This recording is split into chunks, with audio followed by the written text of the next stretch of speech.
우리 가운데 충만하기를 간절히 소망합니다. 예, 오늘 모세에 대해서 두 번째 시간 우리가 한번 살피려고 하는데요. 제가 이렇게 말씀을 준비하다 보니까 두 번 만에 끝내지를 못할 것 같아요. 모세는 좀 해야 될 얘기들이 좀 많이 있더라고요. 그래서 한 번 더 연결해서 세 번까지 좀 이어서 모세에 대한 설명을 좀 하도록 하겠습니다. 자, 오늘 본문 지난주에 우리가 살필 때에 모세가 태어나서부터 또 이 바로 궁에서의 40년 그리고 광야에서의 40년, 80년 동안을 지내다가 또 하나님께 부름받게 되는 그러한 이제 그 말씀에 대해서 우리가 살폈습니다. 물론 이 40년 동안 궁에서 또 이렇게 커갈 동안에는 왕자로서 하셉투스 이 공주의 양아들로서 아주 남부럽지 않은 그러한 모습이었어요. 심지어는 학자들 간에는 이 그 모세가 당시에 그 투투모세 2세의 아들인 투투모세 3세, 그러니까 하셉투스의 친아들이 아니에요.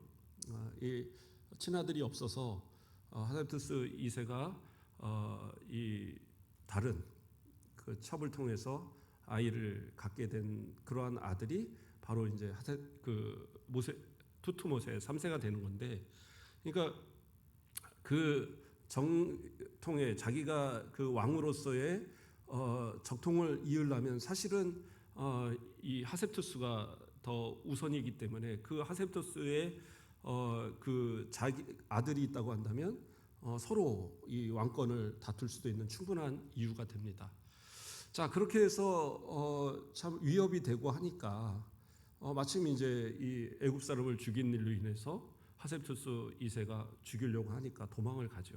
그래서 광야에서 40년을 지내게 된 겁니다. 근데 그 40년 동안에 어떤 일이 있었느냐?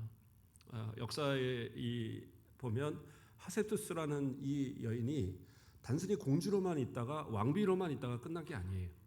그가 투투모세 2세가 죽고 나서 투투모세 3세가 등극을 하는데 그 나이가 상당히 어렸다고 그래요. 10대였던 것 같아요. 예, 그래서 한 20여 년 가까이를 그 섭정을 합니다. 섭정을 하면서 공동 파라오, 그러니까 공동 바로가 된 거예요.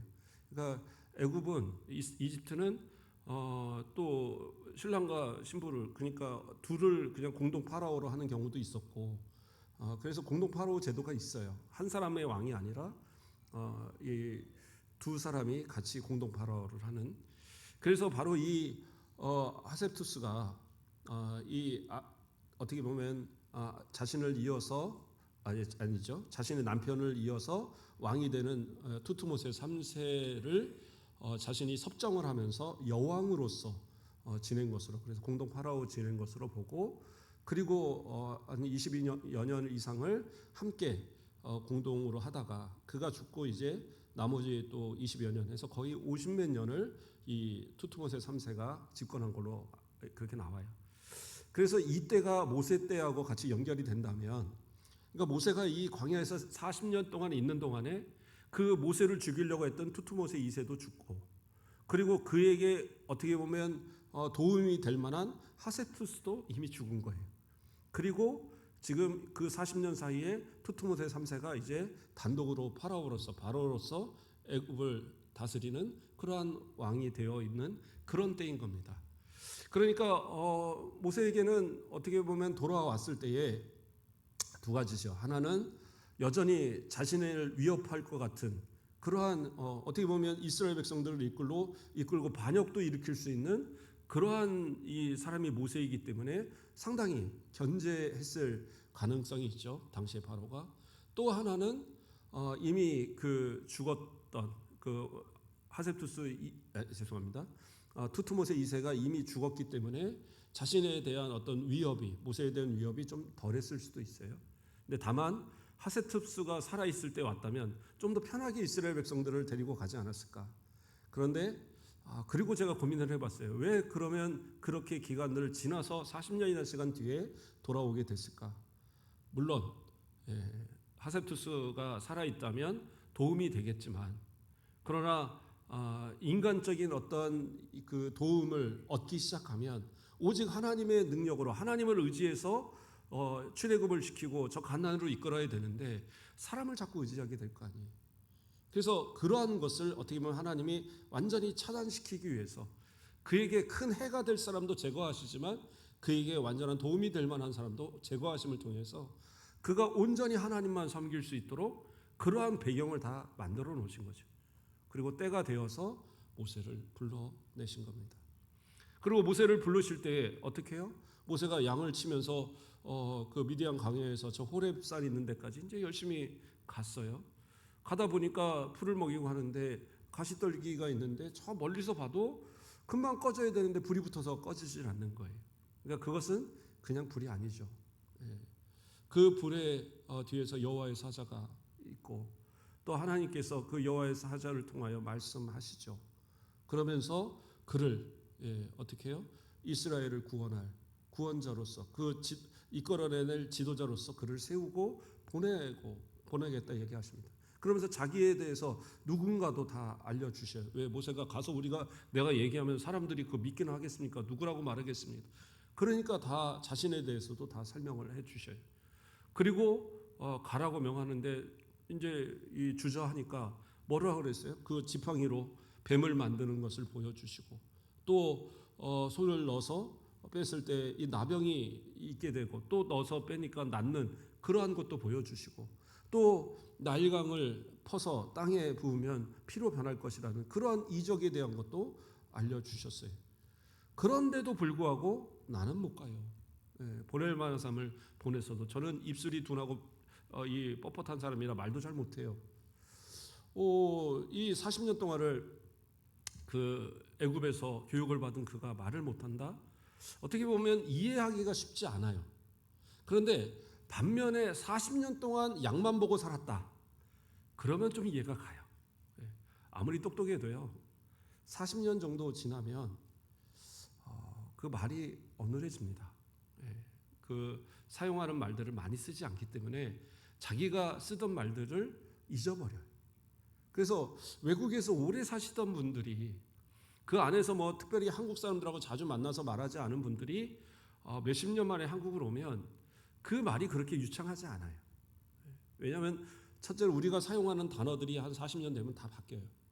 그래서 잘 모르고 또 그 기간 동안에 사용하지 않은 단어들을 자꾸 잊어버리고 그러다 보니까 말을 둔할 수밖에 없어요. 그러니까 모세는 사실은 지식적으로는 그 옛날 지식이 남아있을지 모르겠지만 그러나 입술적으로는 정말 어떻게 보면 부자연스러운 그러한 말투를 갖고 있었을 거예요. 그리고 미디안 광야에 있었으니까 이스라엘 백성들이 쓰는 말이 아닌 미디안 그 지역의 사람들의 말을 썼을 거 아니에요. 그러니까 그 말 자체가 대단히 어려웠을 것이고 양을 더 보고 많이 말을 했을 그기 때문에 어떻게 보면 솔직한 이야기예요. 그럼에도 불구하고 하나님은 어떻게 해요? 능력을 주시고 모든 것을 다 주시며 가서 그 전하라고 하는데 가서 백성을 이끌라고 하는데 거기서 거부를 하니까 목사님이 죄송합니다. 하나님이 화를 내시죠. 노를 바라시면서 너 아론 있지 않느냐? 네 형이 너의 입을 대신하게 해야겠다. 그러면서 어쨌든 막 혼을 내서 억지로 보냅니다. 그러니까 이제 하나님의 그 정도의 명령인데 거부했다가는 그냥 그 자리에서 죽을 것 같으니까 어쩔 수 없이 이제 순종을 하는 거죠. 이렇게 보면 모세는 참 어떻게 보면 참 연약하고 어떻게 보면 책임감도 없어 보이고 그런 모습이에요. 근데 참 신기한 것은 이때부터 딱 하나님 앞에 세워져서 그가 이 바로 앞에 서고 또 백성들 앞에 서고 또 그들을 이끌고 하는 모든 과정에서 보면 모세는 그렇게 연약한 사람이 아니에요. 백성들한테는 항상 담대하고 그들을 향하여 당당하게 이야기하고 그러면서 언제나 하나님 앞에서는 겸손하게 엎드리고 하나님 앞에는 부르짖고 하나님 앞에는 이 간절히 간구하고 그러니까 약간은 좀 우리가 생각할 때 좀 다른 모습이죠. 근데 그 모세 말고도 다른 인물들이 있죠. 다윗 같은 경우에서도 항상 보면 담대하죠. 어디서든지 담대하고 사람들을 이끌고 몇백 명씩 이끌고 그러면서 도망가는 가운데서도 그렇게 살았던 그지만 시편 말씀을 보세요. 그러면 항상 연약하게 하나님 도와주세요. 원수의 그 좀 이를 뽑고 막 다리를 꺾고 좀 도와달라고 막 이런 고백들을 막 해요. 예. 그러한 어떤 이 모습들을 보면 그래요. 신앙은 그런 것 같아요. 사람 앞에서는 비굴할 필요 없죠. 사람 앞에서는 담대해야죠. 예, 그리스도인들이 당당하게 살아야 되고 물질 필요하면 하나님이 주실 테니까 부자 앞에서 우리가 비굴할 필요 없어요. 명예요? 그것도 하나님께서 역사하시면 그래요. 이 그 양치기 소년 그 다윗을 이스라엘의 가장 위대한 왕으로 만드신 하나님이신데 필요하면 하나님 안 맞추시겠어요? 그것도 걱정할 필요 없잖아요. 그러니까 우리는 사람들 앞에서는 담대하셔야 돼요. 예. 내가 안 하려니까 안 하는 거지. 그렇지 않겠습니까? 예. 내가 하나님께 구하면 하나님이 안 주시겠느냐. 이런 생각 가지면 좀 더 담대할 수 있을 것 같아요. 예. 금송아지 뭐 부러워할 필요 없고 그냥 금은방 창문으로 보면 저 금송아지 있구나. 그냥 그거 보면 돼요. 금등고비 보고. 필요하면 어떻게 해요? 하나님이 주실 거예요. 그러나 왜 안 주셔요? 내 필요 없으니까 안 주시는 거예요. 내가 진짜 필요하면 하나님은 이 방법 저 방법 우리를 분명히 인도하시고 책임져 주십니다.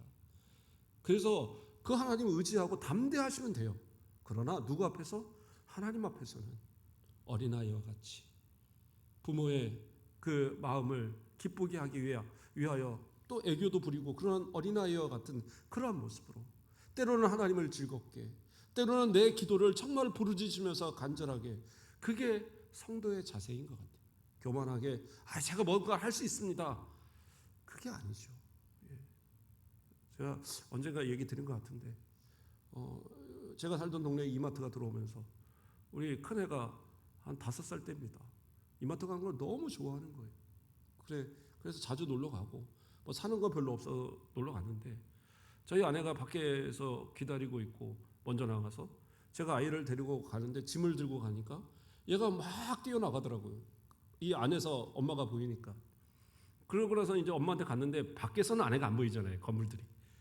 얘가 두리번 하더니 아빠가 없는 거예요. 그 자리에서 울더라고요. 밖에서 이 창으로 보니까. 그래서 나가서 왜 울어 그랬더니 아빠 잃어버렸다고. 아빠 집에 못 찾아오면 어떡하냐고. 지가 이제 끌고 다닌 거예요, 나를. 그래서 되게 얼마나 웃기든지. 그런데 우리의 생각이 혹시 그러지 않느냐 이거예요. 하나님이 우리를 보호하시고 지켜보시고 다 돌보시는데 우리는 마치 내가 하나님을 끌고 다니는 것처럼 내 생각과 내 뜻대로 하나님 다 막 마음대로 하는 것처럼 그러지 마시고 하나님을 의지하시고 하나님께 맡기고 하나님께 의뢰하면 하나님께서 어떻게 해요? 바라보시고 필요한 거 다 공급하시고 때에 따라 도우시는 은혜로 함께 하시는 거예요. 그게 우리 하나님 아버지셔요.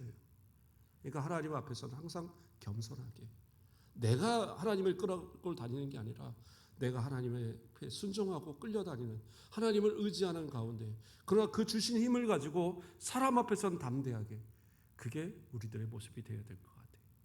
자, 모세는 이렇게 해서 하나님께 부름을 받았습니다. 그리고 그가 이제 가서 장인 이드로에게 이야기하고 하나님께서 이 중차에 대한 일을 맡기셨습니다. 그러니까 이드로가 너 혼자 가려고? 네. 그러니까 안 돼. 내 딸하고 네 아들들 다 데리고 가. 그래갖고 데리고 가요. 예. 물론 이제 나중에 보면 출애굽 이 과정에서 돌려보냈던 것 같아요. 나중에 보면 또 이드로가 다시 데리고 오는 그런 장면이 나오는 거 볼 때. 근데 어쨌든 같이 보냅니다. 왜냐하면 이 도망가고 안 나타날까봐. 그래서 이제 이 그 부인 시보라와 아들 둘 게르솜과 엘리에셀을 데리고 가게 합니다. 그래서 이제 가는데 거기서 약간 특이한 사건이 하나 일어납니다. 모세가 어느 이제 숙소에서 머물 때에 하나님께서 나타나셨는데 여호와 하나님이 모세를 죽이려고 하세요. 그게 어떠한 현상인지 모르겠어요. 아마 그렇다고 죽이려고 하는 것이 뭐 가서 뭐 멱살을 잡고 이런 건 아니실 거고 어떤 질병의 상태일 것 같아요. 열이 나거나 뭐 드러 누워서 그래서 이 병상에서 침상에서 일어나지 못하는 그러한 상태였던 것 같아요. 그러니까 그 하나님께서 그를 죽이시려 하는 모습을 보고 갑자기 이 시보라가 어떻게 합니까? 가서 돌칼을 하나 구해다가 자기 아들의 포피를 그러니까 그 자리에서 즉시 포경 수술을 해버리는 거예요. 그래서 그 띄어낸 살점을 갖다가 자기 남편의 누워 있는 그 발치에다 갖다가 문지르죠. 그리고 나서 당신은 나의 피난편이다. 근데 그때 하나님께서 이제 그를 용서하시고 떠나가요. 그럼 이게 무슨 잘못이기 때문에 이랬느냐? 딱 그 여인의 그 행동을 보면 딱 유추할 수 있어요. 뭐예요? 할례를 하지 않았어요. 그러면 할례가 아브라함의 후손인 이스라엘 백성들한테만 할례가 있느냐? 그렇지는 않았다고 그래요. 같은 셈족 계열에는 할례에 대한 그런 풍습이 있었대요. 근데 다만 뭐가 다르냐면 그 셈족 계열의 그 족속들은 할례를 할 때에 성인들, 그러니까 성인, 이제 우리가 말하는 만 20세가 아니라 한 만 14세 정도죠. 대부분 그 당시에는.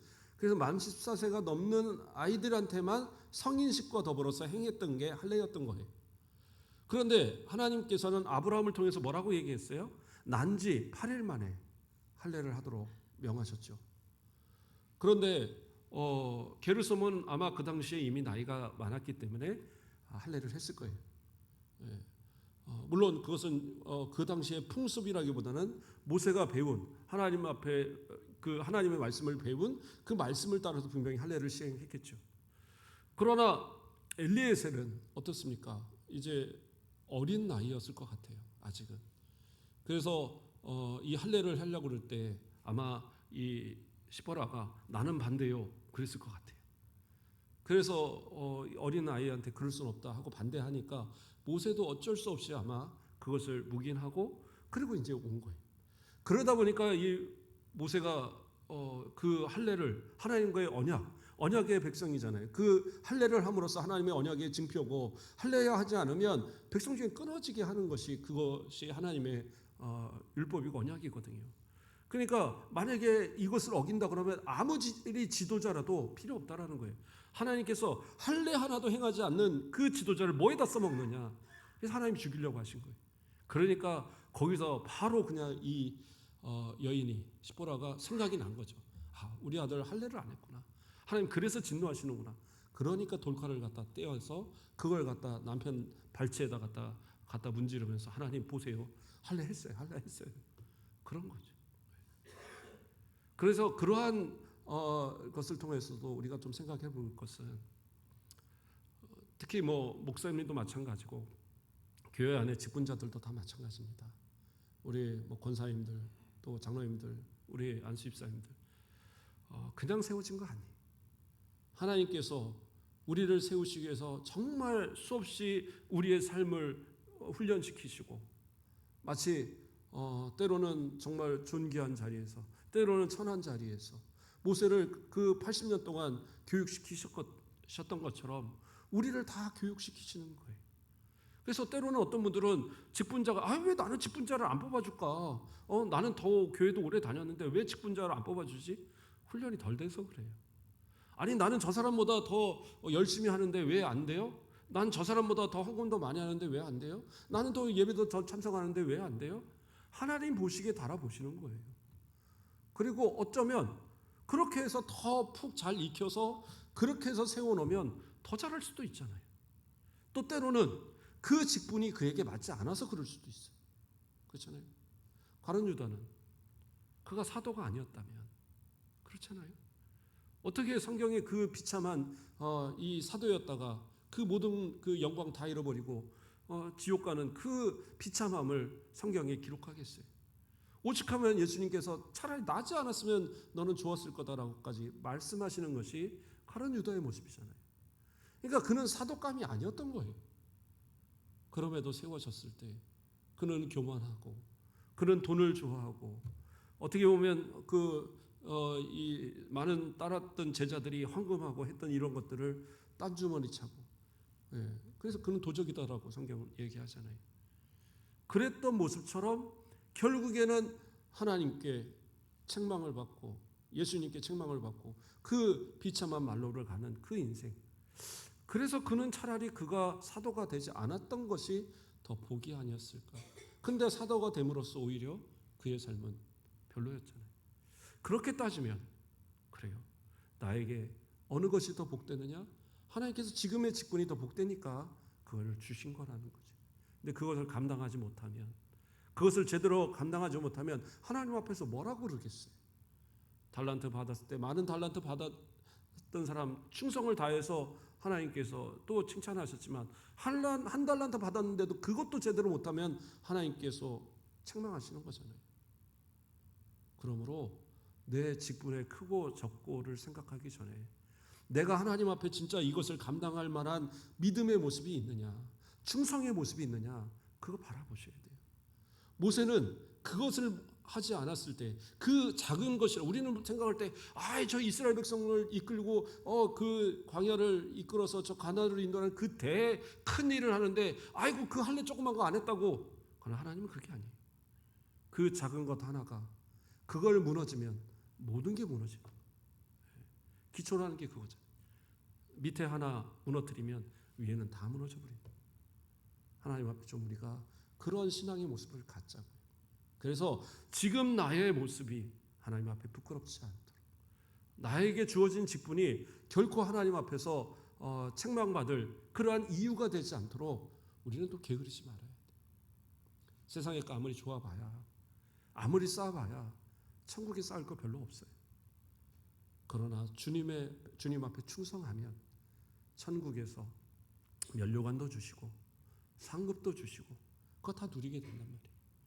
그래서 내 주신 이 직분이 서리집사이든 또는 권사이든 장로이든 또는 목사도 마찬가지고 겸손하게 주님께서 맡기신 사명 끝까지 잘 감당하면 결국에는 하나님께서 그를 더 귀하게 쓰시는 거예요. 그래서 모세는 그 작은 일 때문에 죽을 위기에 처했지만 참 부인을 잘 두긴 한 것 같아요. 시보라가 빨리 깨닫고 그 할례를 시행함으로써 그 어려움을 위기를 모면하게 했어요. 그러니까 부부는 그래서 주시는 거예요. 남편이 잘못하면 아내가 그 남편을 도와야 돼요. 아내가 잘못하면 남편이 아내를 도와야 돼요. 힘으로 도우는 것도 중요하지만 그러한 올바른 신앙의 모습이 되도록 협력하는 것, 그거 대단히 중요한 것. 자, 그렇게 해서 이제 이 모세는 이스라엘 백성을 이끌기 위해서 바로에게 갔죠. 바로에게 갔다고 그래서 바로가 아이고 잘 오셨습니다. 아이고 그렇죠. 여호와 하나님이 데리고 가면 데려가야죠. 이러나요? 아니잖아요. 콧방귀도 안 낍니다. 사흘길쯤 가서 거기 하나님께 제사 좀 드릴 테니까 우리 백성 가게 해주세요. 안 된다라는 거예요. 미쳤냐라는 거예요. 아주 이 사람들이 이거 일이 좀 편했나 보지? 그래갖고 막 일을 더 많이 시키는 거예요. 그렇죠? 그리고 그것으로 끝납니까? 이제 모세가 가서 뱀도 만들어서 보여주니까 요술사들이 나도 가서 뱀 만들 수 있는데? 그리고 뱀을 만들어 놓은 거예요. 그러니까 모세 그 지팡이가 가서 어떻게 해요? 그 지팡이 뱀이 가서 나머지 그 지팡이 뱀들을 다 잡아먹어 버렸죠. 그리고 이제 뭐가 시작돼요? 10가지 재앙이 시작됩니다. 10가지 재앙은 하나같이 다 이 애굽에서 신으로 추앙하는 그러한 그 존재들입니다. 그러한 신들의 자신들이 섬기는 신들로 하는 그 섬기는 이것들이 결국에는 하나님께서 재앙을 통해서 그들에게 결코 도움이 되지 않는다는 사실을 그들이 뼈저리게 깨닫도록 하나씩 다 역사하시는 거예요. 그래서 가장 먼저 한 게 뭐예요? 이 나일강으로 피로 변하게 하는 것. 그래서 그것으로 인해서 애굽의 전 모든 물들이 다 피로 물들어 버렸어요. 그래도 안 보내요. 그 다음에 뭐가 나요? 개구리가 저 하수에부터 올라와요. 그래서 막 가득해요. 그런데 참 신기한 것은 이 요술사들이 바로의 요술사들이 그거 다 흉내냈어요. 이 피로 만드는 것도 했고 개구리를 올려오는 것도 하고 이제 그 정도를 보여주는 거예요. 이 정도는 우리도 할 수 있어. 그런데 세 번째 재앙, 이 재앙이 있잖아요. 먼지를 해서 이로 만드신 이 재앙부터는 요술사들이 흉내를 못 내요. 아무리 해도 이로 안 바뀌어요. 그러니까 요술하고 마술하는 사람들이 다 가짜잖아요, 가짜. 그러니까 속이려고 해도 이게 안 되는 거예요. 그래서 그때부터는 흉내를 내지 못합니다. 그리고 언제부터요? 8위 재앙부터는 하나님께서 이 고센 땅과 그리고 나머지 애굽 땅을 구분해 버리십니다. 그 전까지는 고센 땅에서도 똑같이 피로 바뀌는, 물이 피로 바뀌는 일도 있었고 개구리도 거기서 막 날아다녔고 이도 날아다녔던 거예요. 예. 그런데 바로 이 파리 재앙부터는 딱 구분이 돼버려요. 그래서 고센 땅은 멀쩡해요. 그런데 그 나머지 애굽의 지역만 파리로 또 들끓어요. 그리고 그 다음에 또 이 다음 재앙이 뭡니까? 옛날에는 악질 뭐 이렇게 나왔는데, 예, 그 지금은 악성, 그 뭡니까, 돌림병이라고 나오더라고요. 돌림병. 예, 그래서 그러한 돌림병들이 막 도는 거예요. 근데 이건 사람은 아니고 가축들이 막 죽어 나가는 거예요. 그리고 그 다음 재앙이 뭐예요? 악성 종기. 옛날엔 독종이라고 나왔는데 악성 종기. 그래서 이거는 사람과 가축에게 다 같이 오는 겁니다. 그리고 그 다음에 뭐예요? 우박. 우박부터는 정말 엄청나죠. 왜? 이거는 짐승도 사람도 모든 농작물도 다 망가뜨리는 거예요.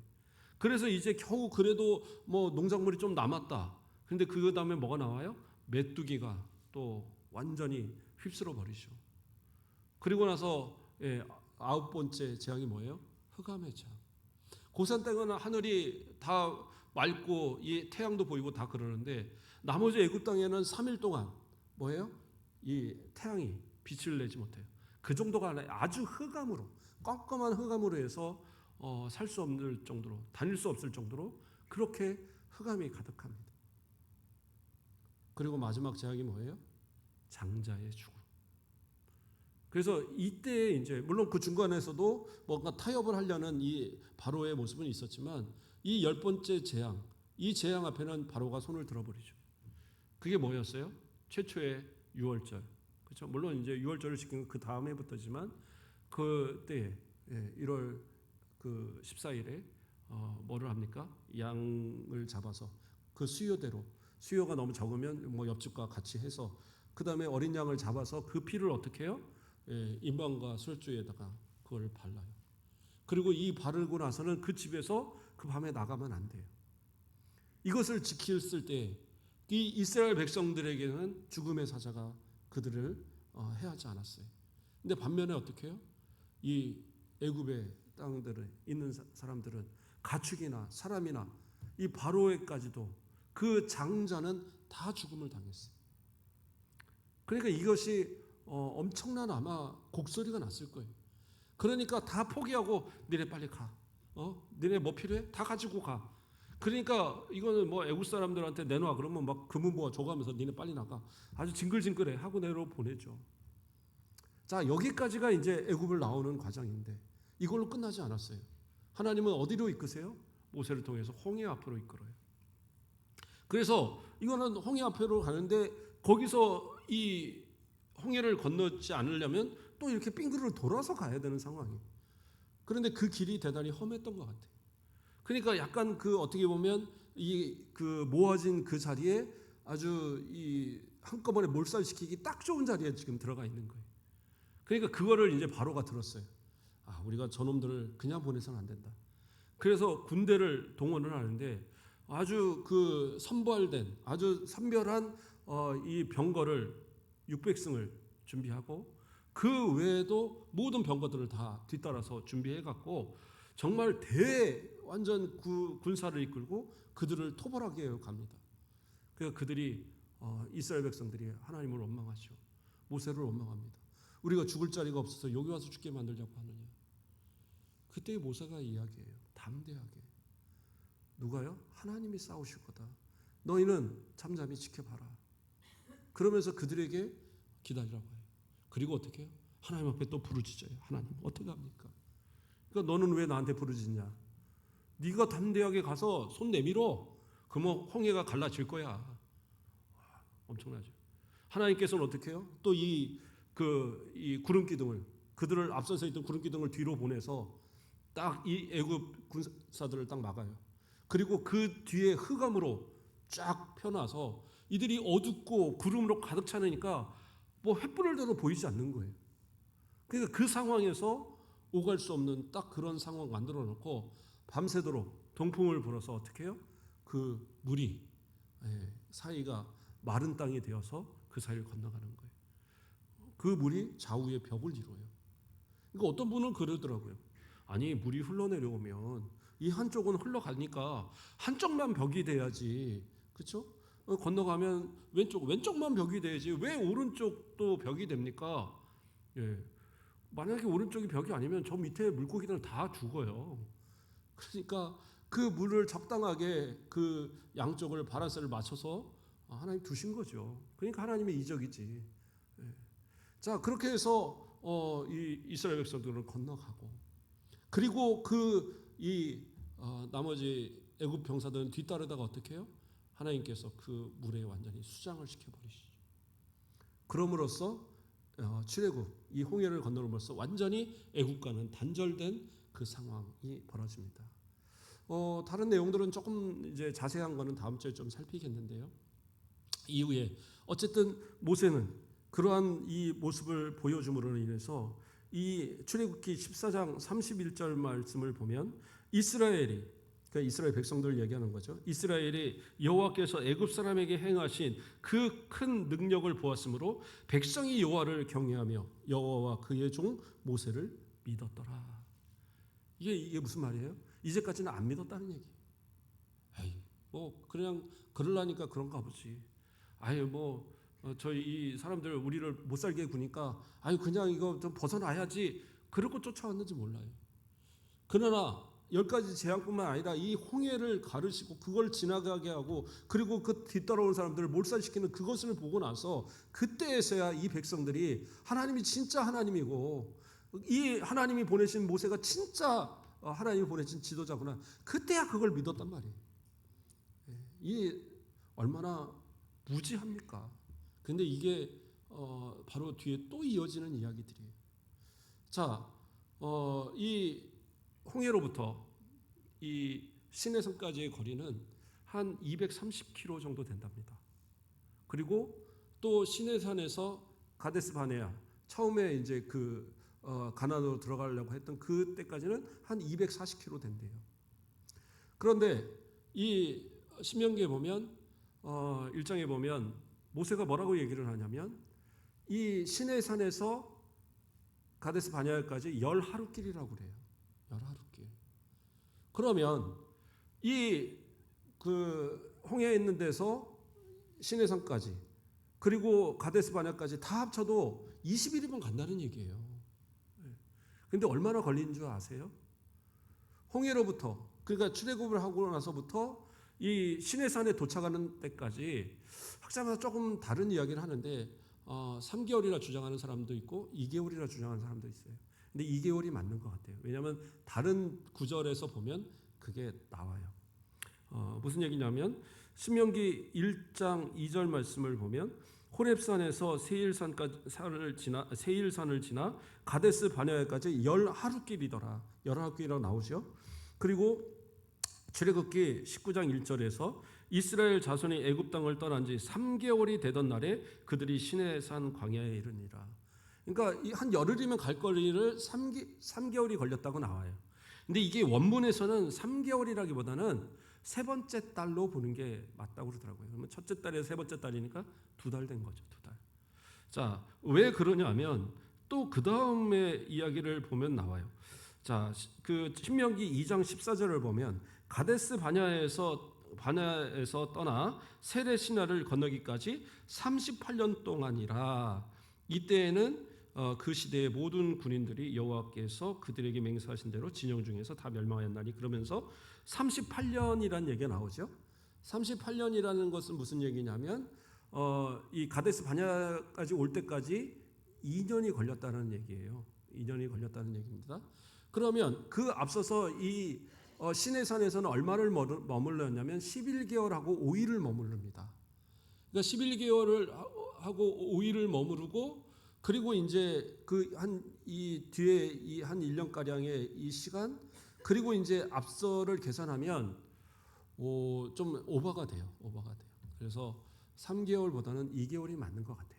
그렇게 해서 어쨌든 2개월에 걸쳐서 시내산을 가고 거기서 또 1년을 넘게 거기서 머물렀다가, 그러니까 11개월이죠. 11개월 5일을 거기서 머물렀다가, 그리고 이제 또 출발해서 가는데 한 1년이 걸린 거예요. 그래서 총 한 2년 정도가 걸린 겁니다. 그리고 거기서 반역을 함으로써 38년 동안을 다시 유턴해 갖고 광야에서 지내고 40년째에 들어간 거죠. 그러니까 성경 구절을 맞춰보면 나와요. 자, 그런데 어쨌든 간에 그 기간이 모세는 뭐라 그러냐? 시내산에서 거기까지 이 가데스 바냐 이 가나안의 입구까지 10하루길인 것을 몇 년을 걸렸어요? 다시 돌아가서 38년이 걸려서 왔단 말이에요. 애굽에서부터 출발하고 뭐 시내산까지 다 기간을 하면 40년에 걸쳐서 왔어요. 한 20일이면 충분히 갈 거리를 40년을 걸쳐서 왔다고요. 왜 그랬을까요? 그들이 2년의 교육 갖고는 모자랐던 거예요. 21년 갈 거리를 하나님께서는 2년 동안 그들을 교육시키셨어요. 그러니까 그 정도면 이제 저 가나안 갈 수 있을까? 근데 이 사람들이 어떻게 해요? 그 앞에서 우리는 저들에게 메뚜기고 우리는 못 들어가고, 그리고 아이고 모세를 향하여 돌을 던지려고 그러고 여호수아 갈렙을 향하여 돌을 던지려고. 이게 이스라엘 백성들의 모습이었잖아요. 그러니까 하나님께서 어떻게 해요? 너 다시 유턴. 그리고 38년 해서 40년 동안을 광야 생활을 시켜버리는 거예요. 그러니까 우리의 모습 속에서요, 때로는 그래요. 하나님께서 왜 나를 뭔가를 이렇게 시키지 않으시고 뭔가를 앞서서 말한 그런 내용처럼요, 내가 훈련이 덜 된 건 아닌가 오늘 좀 생각해 보셔야 돼요. 그래도 제가 한 2년 교육을 받았는데 2년 갖고 안 되니까 더 교육시키시는 거예요. 저는 한 40년 신앙생활 해왔는데요, 그런데도 안 되니까 가나안 못 들어간 사람들도 있는 거예요. 처음에 거부했던 그들을 어떻게 해요? 다 광야 40년 동안 다 죽었어요. 그리고 새로운 세대, 그 애굽에서부터 나올 때에 20살이 안 된 그 세대와 광야에서 태어났던 그들로 완전히 새롭게 바뀐 그들만이 들어가게 됐어요. 그들이 들어갈 때는 어떻게 해요? 정탐꾼들도 와서 하는 얘기가, 아이고 저 사람들 우리 얘기 듣고 아주 벌벌 떨고 있습니다. 그냥 가서 그냥 쓸어버리죠. 그 완전히 다른 이야기들을 합니다. 그들이 가서 싸울 때는 어떻게 해요? 하나님이 막 역사하시니까 나중에는 싸우다가 어떻게 합니까? 이거 싸우려니까 너무 힘들다. 각각 알아서 싸우자 해서 지파를 나눠서 각각 자기 땅 차지하라고 보내버려요. 그런데 그들이 가서 그 땅을 차지해버려요. 그러니까 이게 완전히 다른 거잖아요. 그 전에 40년 전에 가데스 바냐에도 본 그 사람들은 그대로 있거든요. 다 그대로 살아가고 그들의 후손들이 다 그대로 살아가는데 이스라엘 백성들이 뭐가 달라졌어요? 사람만 달라졌어요. 그들이 특별하게 다른 게 아니에요. 하나님을 온전히 하나님을 믿고 온전히 하나님만 따르는 신앙으로 그들이 교육을 받으니까 그들이 더 이상은 하나님 아니고는 안 된다라는 확실한 믿음이 생기니까 담대하게 나가서 싸워 이기는 거예요. 저와 여러분들 하나님 앞에 우리는 얼마큼 교육을 받고 계십니까? 고난의 시간이 얼마큼 내게 그 훈련으로 다가오고 있습니까? 빨리 깨달으셔야 돼요. 하나님께서 나에게 정말 어떻게 나를 교육시키길 원하시는지. 그래서 그 하나님 앞에 빨리 엎드려서, 하나님, 제가 여기 있사오니 저를 보내주세요. 저를 사용해 주세요. 저를 참된 예배자로, 저를 전도자로, 저를 봉사자로, 헌신자로, 제 육신, 제 재물, 이 모든 것들 하나님께서 사용해 주세요. 그리고 맡겨보는 거예요. 하나님께서는 그 연약한 모세를 들어서 전무후무한 이스라엘의 지도자로 삼으신 것은 그가 대단해서가 아니라 그가 하나님 앞에 억지로라도 순종했기에, 그리고 끝까지 하나님만 의지했기에 하나님께서 그를 통하여 놀라운 역사를 이루신 거예요. 아마 모세는 그런 생각했을 것 같아요. 하나님께서 과연 언제까지 나를 살게 하실까? 그의 고백에 보면 나오잖아요. 사람이 뭐예요? 연수가 70이요. 강건하면 80이라고 그랬어요. 근데 자기는 80을 넘었으니 하나님 도대체 얼마큼 나를 살게 하실까? 이런 생각하면서 일했을지도 몰라요. 그러나 하나님은 40년 동안 그를 사용하셨어요. 우리 사랑하는 성도들, 나의 힘의 연약함, 나의 시간의 부족함을 생각하지 마시고, 내 재물의 부족함도 생각하지 마시고, 우리 하나님은 원대하신 하나님이고 능력 있는 하나님이고 전능하신 하나님이세요. 그 하나님 의지해서 담대하게 이 땅을 이겨나가고 주님 주신 사명 잘 감당하다가 주님께서 오라 하시면 그때 모든 거 멈추고 주님 앞에 가면 되는 거예요. 그래서 하나님께 영광 돌리고 그 생명의 면류관, 의의 면류관, 영광의 면류관 다 받아 누리고 저 영원한 천국에서 복락을 누리는 우리 모든 성도들 되길 주님의 이름으로 축원드립니다. 기도하겠습니다. 사랑의 하나님, 감사를 드립니다. 낙심하고 허송 세월처럼 양과 함께 보냈던 모세의 모습을, 그를 다시 불러서 40년 동안 이스라엘 백성을 이끄는 큰 지도자로 삼으셨던 하나님의 능력을 바라봅니다. 우리는 연약하고 부족하지만 우리의 나이도 이제 어느덧 점점 많아지고 뭔가 젊어서 할 수 없었던 그러한 모습들이 너무나도 우리 가운데 많은, 정말 불가능한 모습처럼 보여지는 그러한 일도 많지만 주님 전능하신 하나님이시기에 의지하여 간구합니다. 우리로 예배자 되게 하시고 전도자 되게 하시고 헌신자가 되게 하여 주시고 하나님의 자녀로서 주님 부르시는 그날까지 우리에게 맡긴 수고를 그치지 않는 하나님의 자녀들 되도록 축복하여 주시옵소서. 감사합니다. 예수 그리스도 이름으로 기도드립니다. 아멘.